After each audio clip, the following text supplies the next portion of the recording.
Hey guys, it's Brandon Miniman from PocketNow.com. In this video, we're going to compare Android Jelly Bean on the Galaxy Nexus with iOS 6 on the iPhone 5. Let's get to it.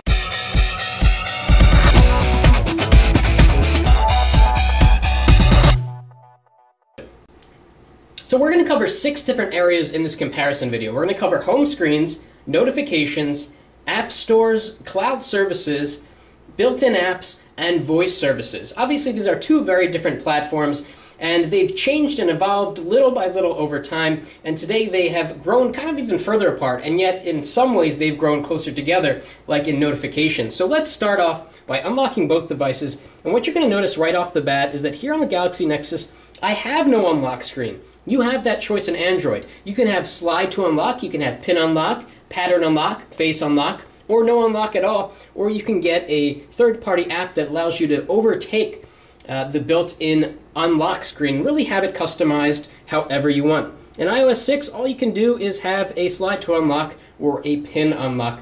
Some might care, some might not. It's just a lock screen, just pointing out the differences here.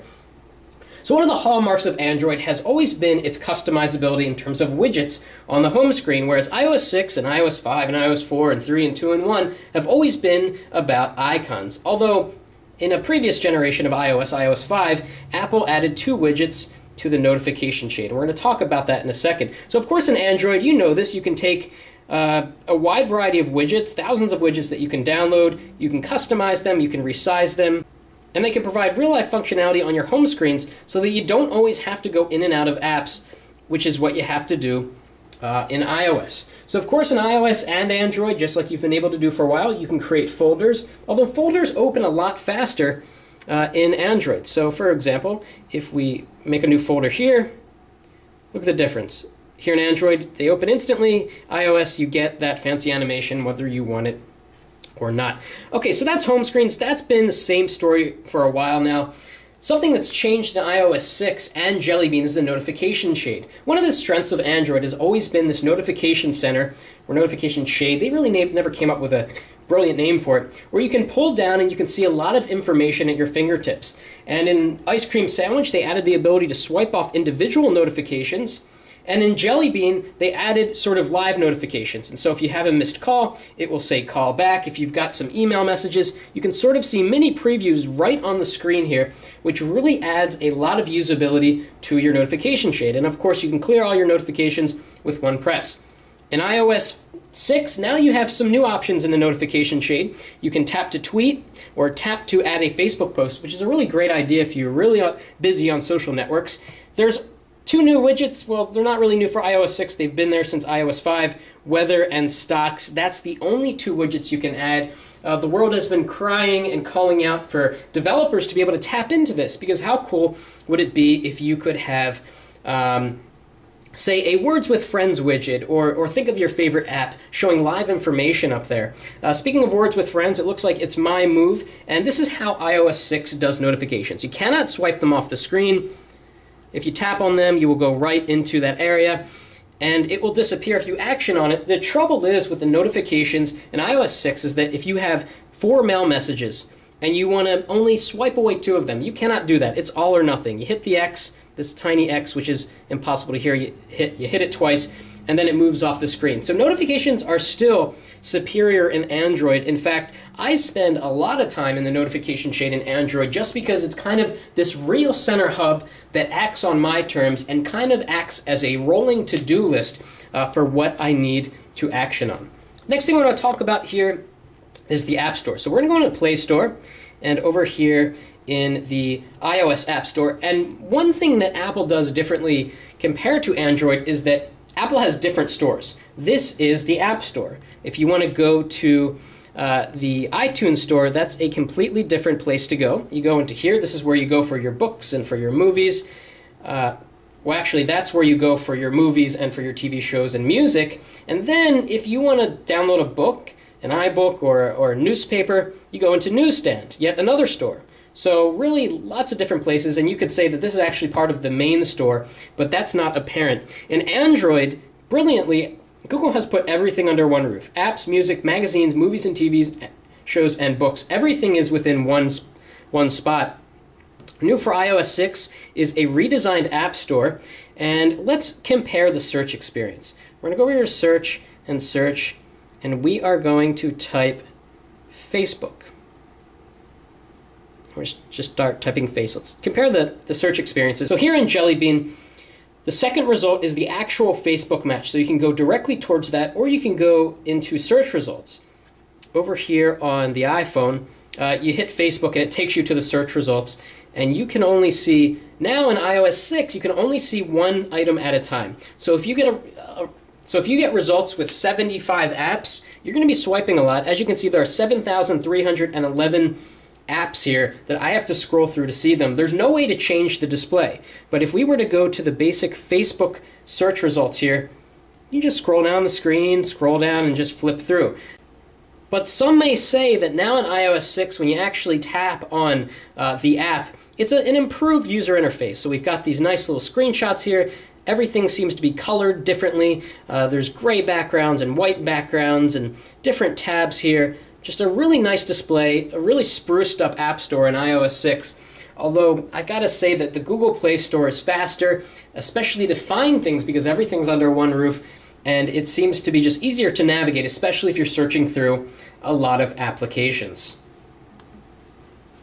Okay, so now let's talk about cloud services. This is idea of storing things in the cloud so you don't always have to back them up and so that things are synchronized across multiple devices. iCloud is expanded in iOS 6. As you can see, these are all the things you can synchronize. Documents and photos, photo stream, of course the basic mail, contacts, calendar, reminders, things that you've been able to do in Android, but they've added things like Notes, Passbook, and of course you can do a backup right from your device every day.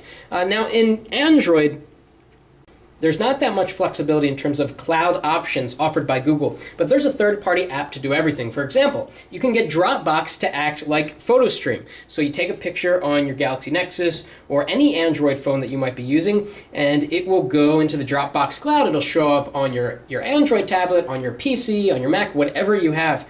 It's the same exact thing. Or Notes. There's Evernote for Android. It does the exact same thing as Notes here, but some might say in an even more powerful way.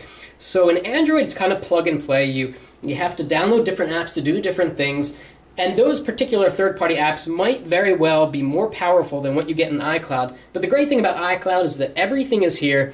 Everything works very well. Sometimes there's an outage, but Apple's done a great job with making iCloud a one-stop solution for backing up your data and keeping it synchronized across multiple devices.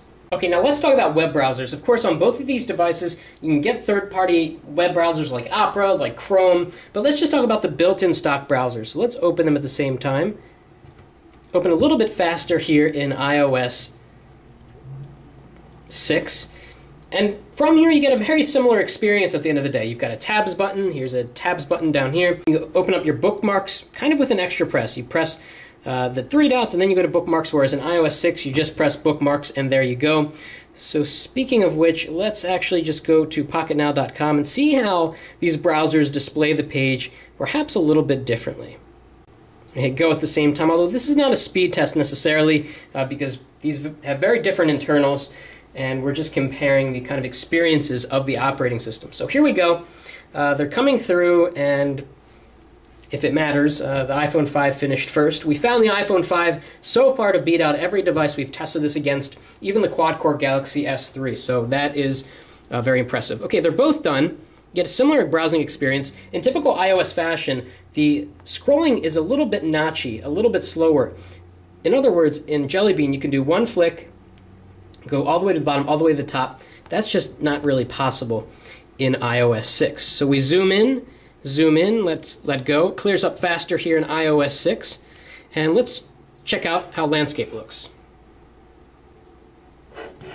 So here we are in landscape. We both get pretty full screen views here. There's an option to hide the status bar at the top of the screen, but in iOS 6 now you have this full screen view, except for when you get to the top of the screen, then you actually see the information there. Something they didn't do in iOS 6, which is frustrating, is that they didn't combine the URL bar with the search bar. They still have it over here, and in Android, this top bar doubles as a search bar, so you don't have to choose between whether you want to put a search here or just put it in the generic URL bar.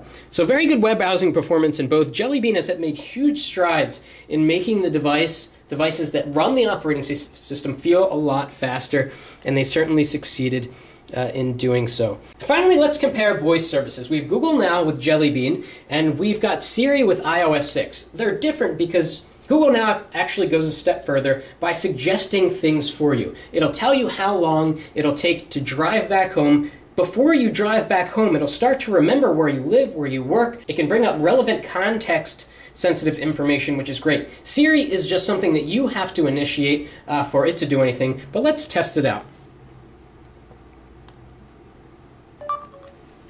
What's the weather going to be tomorrow? The forecast for media tomorrow is 66 degrees and clear. It should be nice tomorrow. Okay, faster here on the Galaxy Nexus in that case. We get a multi-day forecast in both cases, which is nice. Let's ask it something else. Set alarm for 7 a.m. tomorrow.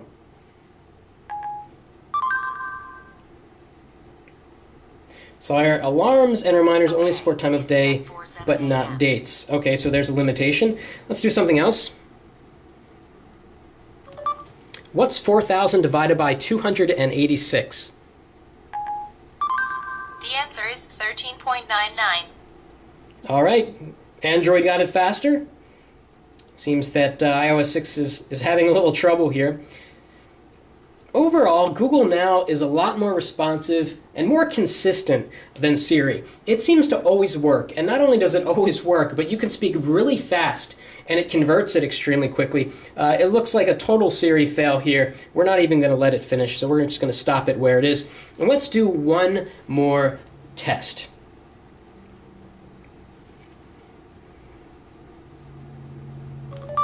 How old is Mitt Romney? Mitt Romney is 65 years old. Beautiful. I found this. Nice little picture. His date of birth. Over here in iOS 6, we get kind of a printout from Wolfram Alpha. Still tells you how old he is, right? Yep, 65 years, 6 months, and 11 days, and it was a little bit slower. But there are obviously limitations to what Google Now can do, like it cannot access certain part of your phones like Siri can. So both of these operating systems are very different. It would seem that Android is more progressive. It helps you in a lot of ways get things done more quickly with fewer steps, whereas iOS 6 is what you see, what you get. It is familiar, it is stable, it is reliable, which is not to say that Android is not reliable. In fact, with Jelly Bean, something dramatic has changed. Jelly Bean suddenly has brought the operating system to the level of the reliability and the smoothness of iOS, dare I say that. So it's getting very close in terms of which operating system provides the smoothest, best, most reliable experience. It's just a matter of how much you want to customize and how much you want to live in different ecosystems versus just Apple's ecosystem. So really it's up to you. If there are particular features that you want us to compare of these two great operating systems, let us know in the comments and we'll do our best to put up a follow-up video. Please give us a thumbs up for this video if you liked it, and thanks for watching. That's it for now.